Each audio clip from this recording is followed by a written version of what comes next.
በዚህች ታሪካዊት ዕለት ጀንበር ሳትጠልቅ ሀገር ምድሯን በአረንጓዴ ምንጣፍ ለማልበስ የ800 ሚሊዮን ችግኞች ህልሟን ስትሰፋም የነገዋን ኢትዮጵያ አደራ ያዙ ህጻናትም የእጃቸውን አሻራ ለማሳረፍ የቀደማቸው አልነበረም። እነዚያ ትንንሽ እጆች ያሳረፉት አሻራም የታሪክ ተካፋይ ያደረጋቸው ብቻ አልነበረም፣ ይልቁንም የነገዋን የለመለመች ኢትዮጵያ ትልም የሚገልጥ ጭምር እንጂ። በጣም ብዙ ችግኝ ተክያለሁ። እንግዲህ ከተከልኳቸው ውስጥ የዛሬ ደግሞ አንደኛ ነው። ግን በሀገራችን በ8ኛ ጊዜ የሚከበር 8ኛ ጊዜ የችግኝ ተከላ ስለምናደርግ በኢንዱስትሪ ሚኒስቴር ለዛ ነው ያስባል። አሻራ ደግሞ መትከል ጥቅሙ አንደኛ ላይ ደስታ ይሰጣል። ከዛ የተለያዩ ጥቅሞች አሉት። እስካሁን 31 እኩል ነን። ከዛ 10 ጨምርበታለሁ 10 ጨምርበትና ከዛ ችግኝ በመትከል አጠናቅቃለሁ። ከልጄ ጋር ነው ያለሁት። ሁሌም እንደዛ ነው የማደርገው። ችግኝ ስተክል እሱ ከኔ ጋር ይተክላል።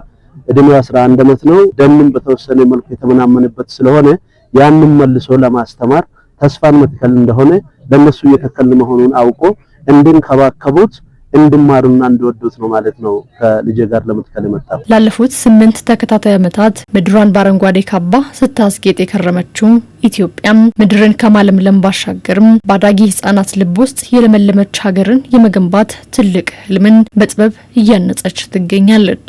የባለፈው ዓመት የተከልኩበት ቦታ እንጦጦ ይባላል። እንግዲህ በዛ የተለያዩ ችግኞችን ተክያለሁ።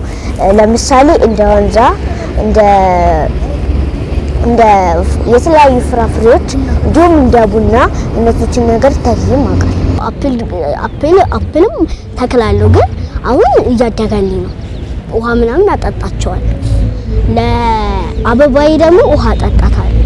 ከዛ አፈር አረግባታለሁ። ከዛ እሷ የሚጠቅማት ነገር እኔ አረግባታለሁ። ዛሬ ለአረንጓዴ አሻራ መርሃ ግብር ምስጋና ይግባውና ሀገር ዘላቂ የአካባቢ ጥበቃን በተግባር የተረዳም አዲስ ትውልድ ለማፍራት ታድላለች። ይህ ታላቅ ንቅናቄም ችግኝ ከመትከል ባሻገር አዳጊዎች የነገዋን አረንጓዴ ኢትዮጵያ በገዛ እጃቸው የሚቀርጹበትን እንዲሁም ህይወት የሚሰጡ ችግኞችን በእንክብካቤ የማሳደግ እሳቤን እንዲላበሱ በርን ከፍቷል። ችግኝ መትከል ብዙ ጥቅም ያለው ሲሆን ለሀገራችን ብዙ ጥቅሞች አሉ። ለምሳሌ ሀገራችን እንድትበለጽግ እና የመዝናኛ ቦታ ለመሆን ብዙ አገልግሎትን ሊሰጠን ይችላል። እጽዋቶችን ከተከልን ሀገራችን ኢትዮጵያን ደግሞ በተሻለ ኢኮኖሚ ከፍ እንድናደርጋት ይጠቅመናል። እንዲሁም ለገቢ ምንጭ ይጠቅመናል። በእነዚያ ለጋና ንጹሃን እጆች እርጥብ አፈር ተከፍቶ የችግኝ ስሮች ሲተከሉ የተመለከትነው የዛፍ ተክሎችን ብቻ ሳይሆን የነገዋን ለምና ተስፋማ ሀገር መሰረት ነው።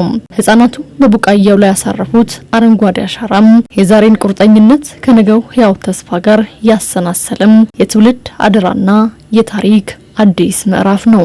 ልጆች ካሁኑ ከለመዱ ወደፊት ሲያድጉ ደግሞ ምንም አይከብዳቸው። ችግኝ ለመትከል ብዙ ነገር ያስፈልጋል። ለሀገር ብዙ ነገር ይሰጣል። ስለዚህ ሁላችንም በጋራ ሆነ እቺን ሀገር ማብለጽግና ችግኝ መትከል ያስፈልገናል። ጓደኞቼ እንዲተክሉ ነግራቸዋል። ይሄንን ትከሉ፣ ችግኝ ትከሉ። ከዛ እንዳይደርቅባችሁ ከፈለጋችሁ ውሃና አፈር ውሃ አጠጣቸው፣ አፈር ደግሞ ጨምሩባቸው ናቸው።